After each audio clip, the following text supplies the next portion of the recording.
goes by any other name would smell as sweet. It's a popular adage from William Shakespeare's play Romeo and Juliet. This is one of the most famous quotes in fiction and represents something special. We, as humans, use words to describe things. For example, the word table for when we refer to a table, or spoon for when we refer to a spoon. But think of it like this.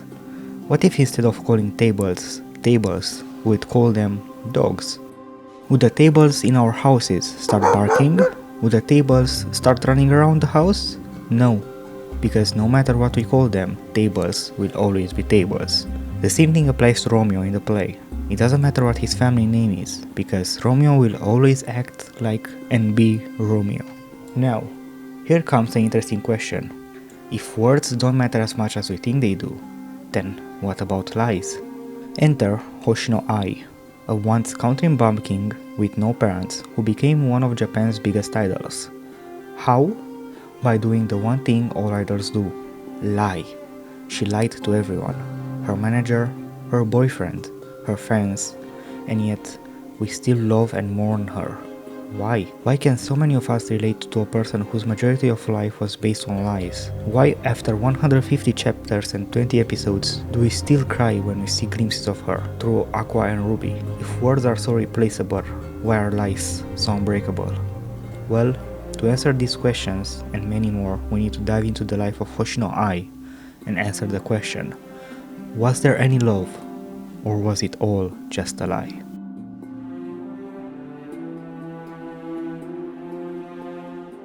Ai's story begins in her family home, being abused by her mother, until said mother would be sent to prison due to theft, while Ai was a young girl, thus landing Ai in an orphanage until the age of 12, where Ichigo Saito, president of Strawberry Productions, recruits her as an idol for his new group, Bikomachi. Ai didn't want to join at first, because she knew that idols are symbols that are supposed to love their fans. But how could she, a country bumpkin that's never known love, be a symbol of love for those fans? It was here that Ichigo told her that while it may look like idols are perfect, and that they love their fans, an idol's greatest weapon is lying. And that through lying, even someone like Ai could become the ultimate idol. Of course, after hearing that even she could learn how to love and be loved, Ai broke down crying and became the adoptive daughter of Ichigo and the star idol of Bikomachi.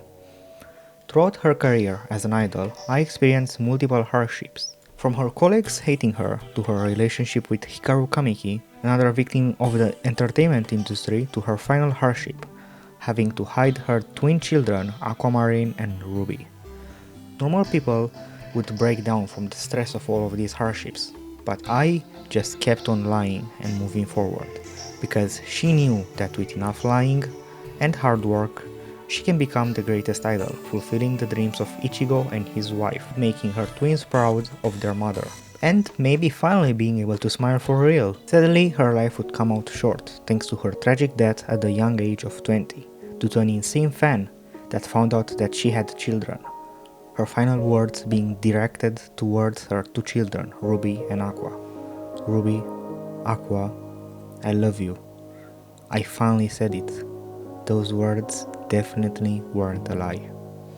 And thus ends Ai's life, being able to say I love you and mean it.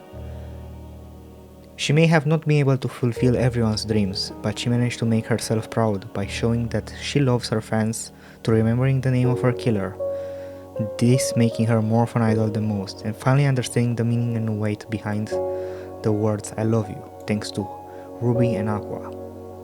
Ai, the country bumpkin turned star, finally became a star both literally and figuratively.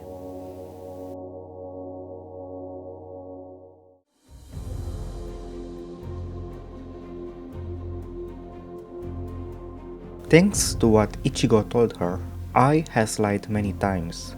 The first time we see this is when she tells her family that she wants to meet Hikaru again. This, of course, being the lie that gets her killed. However, this is just the last lie in a chain, which started in her relationship with Hikaru.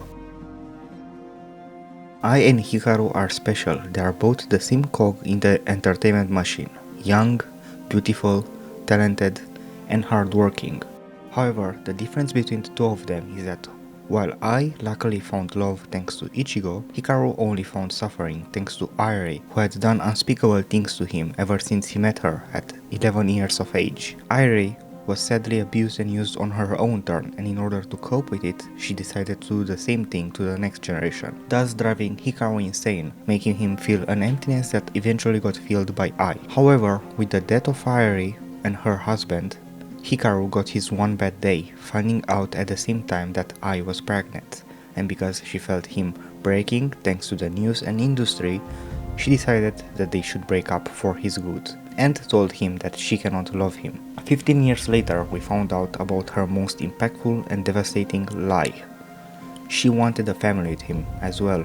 She loved him, and to add salt to the wound, he was probably the first person she ever loved.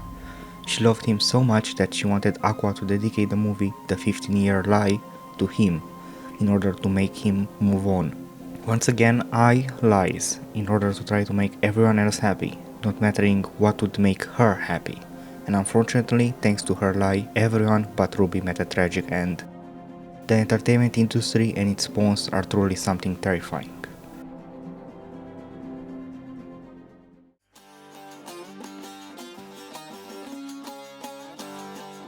So, in the end, why were Ai's lies so impactful to both other characters and us, the audience? In my opinion, it is because at the end of the day, we never met Ai.